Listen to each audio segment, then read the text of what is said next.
Good morning students. Today we will discuss about remaining topics of data structure.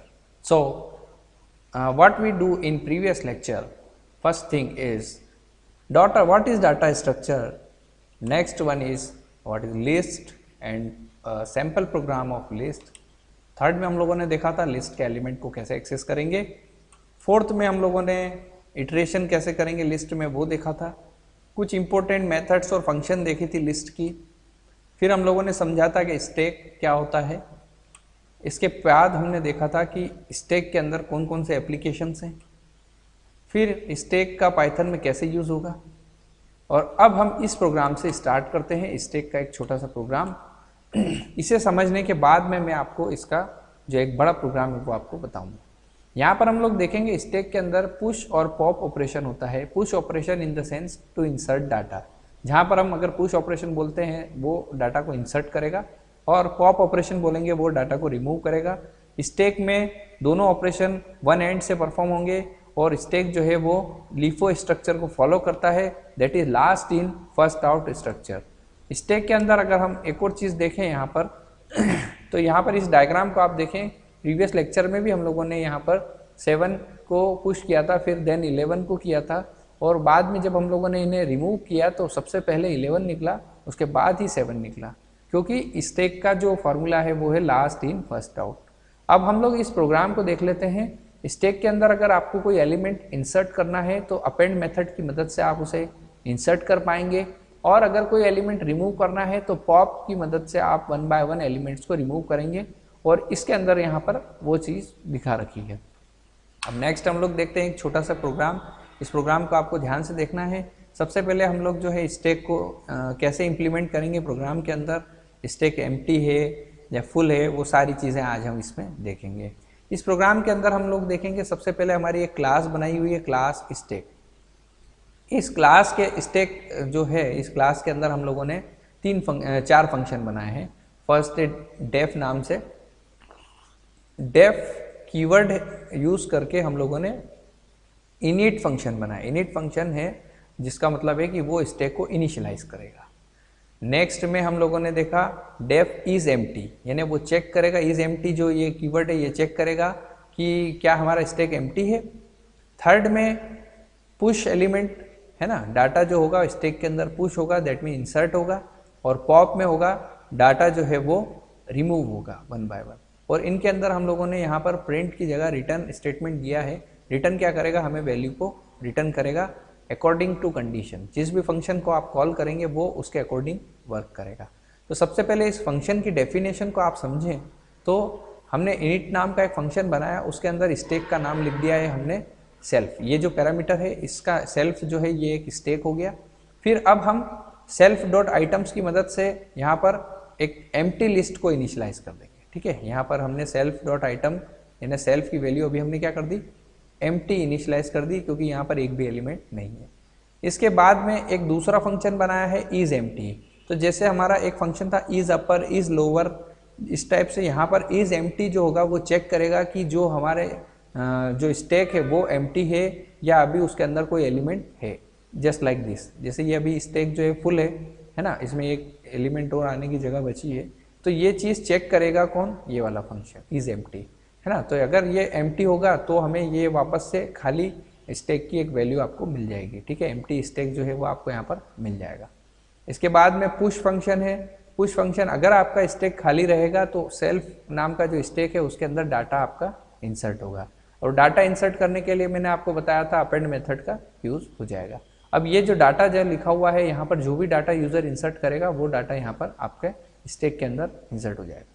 Suppose if you want to remove an element from stack then you have to use pop method.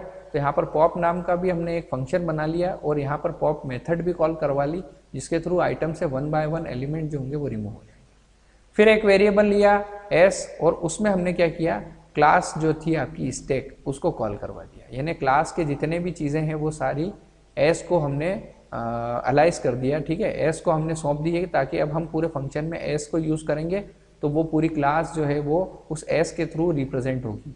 ठीक है, तो class की value जो थी, stack हमारी class थी, इसकी value हमने एस नाम के एक वेरिएबल को दे दी है। अब व्हाइल ट्रू क्यों लिखा है ये मैं आपको आगे बताऊंगा। यहाँ पर हम लोगों ने 3 स्टेटमेंट प्रिंट करवा दिए हैं, प्रिंट प्रेस 1, प्रेस 2 और प्रेस 3।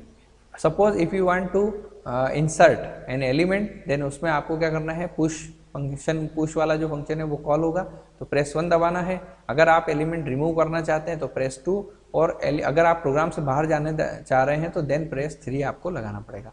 अब यहाँ पर हम देखेंगे एक डू नाम का वेरिएबल बनाया हमने, ये वेरिएबल क्या करेगा, यूज़र की जो चॉइस है उससे एंटर करवाएगा।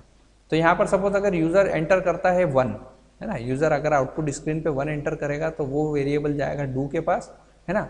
वो डू के पास जाने के बाद हम एक कंडीशन यहाँ लगाएंगे कि डू इक्वल टू 1। सपोज अगर डू की वैल्यू 1 होगी तो यूज़र से वो क्या करेगा, इंटर ए नंबर टू पुश। तो यहाँ पर नंबर पुश करने के लिए कहेगा, और इस जगह हम लोग क्या करेंगे, पुश फंक्शन जो है यहाँ पर उसे कॉल करेंगे। तो पुश फंक्शन ये रहा, देखिए आप, है ना। और पुश फंक्शन को रिप्रेजेंट कौन सी क्लास के अंदर है, एस नाम की क्लास में आ गया, ठीक है। एस डॉट पुश इसलिए लिखा है, डायरेक्ट अगर हम यहाँ पे पुश लिखेंगे तो ये कॉल नहीं होगा, हमें इसे क्लास के साथ ही कॉल करना पड़ेगा। तो एस डॉट पुश जैसे ही हम लिखते हैं और तो पुश फंक्शन यहाँ पर देखिए कॉल होगा, और जो भी डाटा होगा वो आपका एन नाम का जो डाटा है, ये जो एन वेरिएबल है यहाँ पर, एन जो पैरामीटर है, ये पैरामीटर की जगह जो भी यूज़र डाटा इंसर्ट करेगा वो सीधा सीधा यहाँ पर इस सेल्फ के अंदर, दैट मीन स्टैक के अंदर डाटा आपका इंसर्ट हो जाएगा। सपोज यूज़र अगर 2 इंसर्ट करता है, ठीक है, अगर आउटपुट स्क्रीन पर 2 देता है कि नहीं मुझे तो एलिमेंट रिमूव करना है, तो यहाँ पर सबसे पहले वो चेक करेगा कि क्या स्टैक के अंदर एलिमेंट है या नहीं, क्योंकि वो डायरेक्टली रिमूव तो करेगा नहीं, क्योंकि अगर जब तक आपने कोई एलिमेंट स्टैक के अंदर इंसर्ट ही नहीं किया तो वो रिमूव कैसे होगा। तो पहले स्टैक को चेक करना ज़रूरी है कि हाँ वो खाली है या भरा हुआ है। तो इसके लिए हम लोगों ने ये फंक्शन बनाया था इज़ एम्प्टी। तो ये इज़ एम्प्टी फंक्शन आपको समझ में आ गया होगा कि क्या काम करेगा। इज़ एम्प्टी फंक्शन कॉल करेगा। इज़ एम्प्टी फंक्शन की जो डेफिनेशन है, अगर वहाँ पर ये वाले यानी स्टैक अगर एम्प्टी मिलेगा तो हमें प्रिंट में ये मैसेज मिलेगा।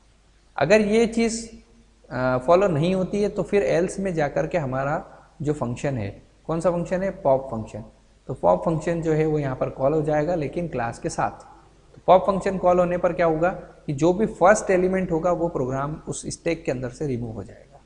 ठीक है, आप लोग ध्यान से देखें, ये अपने दिमाग में इस तरह का स्ट्रक्चर रखें स्टैक को जब आप यूज़ करते हैं तब।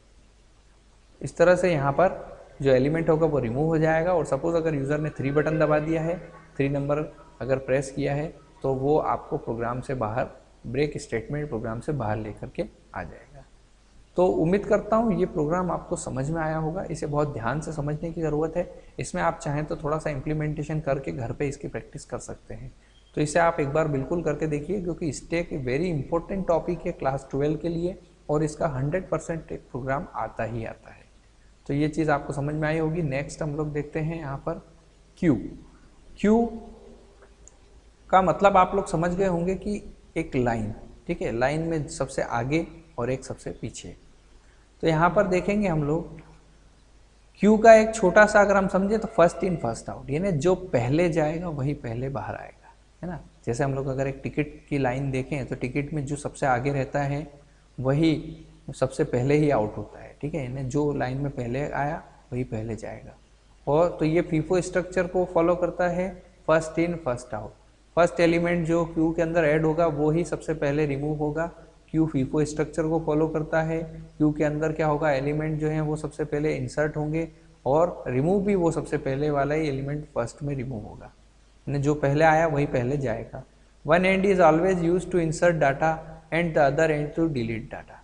अब इसमें क्यू के अंदर क्या होता है कि अगर हमें कोई एलिमेंट हटाना है, डिलीट करना है, तो वो डिलीट करने के लिए आपको लास्ट एलिमेंट से ही रिमूव होगा, और अगर कोई नया एलिमेंट इंसर्ट करना है तो वो लास्ट से होगा, और फर्स्ट एलिमेंट जो है वो दोनों एंड से रिमूव हो सकता है, ठीक है।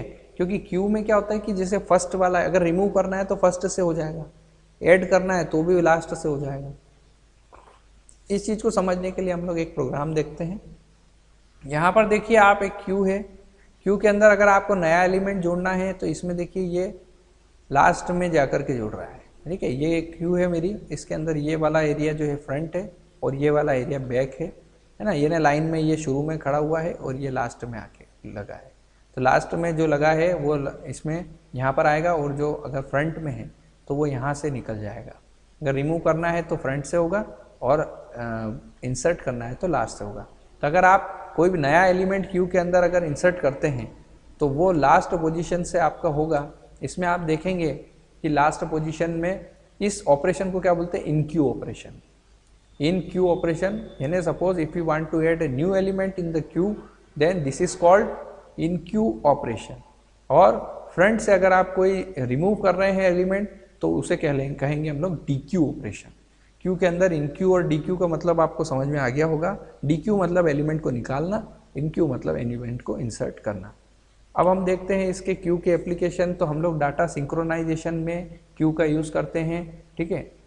कोई भी डाटा जो है असिंक डिवाइस से ट्रांसफ़र होता है तो वो दोनों का डाटा जो है सिंक्रोनाइज्ड हो जाता है, ठीक है। जैसे क्लाउड पे अगर आपने कोई डाटा ट्रांसफ़र डाला है और अगर आपका मोबाइल फॉर्मेट हो गया है तो आपका जो मोबाइल होगा, जब क्लाउड से डाटा आप सिंक्रोनाइज करेंगे तो जो भी डाटा होगा वो क्लाउड से आपके मोबाइल पे सीधा सीधा ट्रांसफ़र हो जाएगा। यानी जो डाटा क्लाउड पे रखा है वो सीधा आपके मोबाइल पे आ जाएगा, है ना। तो आपका मोबाइल पहले क्या था, असिंक था, और क्लाउड ने क्या किया, उसे सिंक्रोनाइज किया। तो इसे हम क्या कहेंगे, सिंक्रोनाइजेशन में ये क्यू से की मदद से होता है। दूसरा है रिसोर्स शेयरिंग। मल्टीपल कस्टमर जो होंगे, मल्टीपल कंज्यूमर होंगे, उसमें रिसोर्स अगर कोई शेयर हो रहा है तो जो पहले आएगा वही पहले पाएगा। ये चीज़ हमें क्यू के कारण हमको मिल जाती है। सपोज़ अगर एक प्रिंटर है आपके कंप्यूटर लैब में और वहाँ पर 4 यूज़र हैं, चारों यूज़र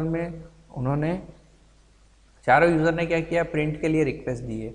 तो प्रिंटर सबसे पहले किसके पेज को प्रिंट करेगा, तो प्रिंटर जो होगा सबसे पहली रिक्वेस्ट जो मिली होगी, जो पहले जिसकी रिक्वेस्ट आई होगी उसी के पेज को पहले प्रिंट करेगा, ठीक है। और जिसकी रिक्वेस्ट लास्ट में आई होगी उसका पेज लास्ट में प्रिंट हो जाएगा।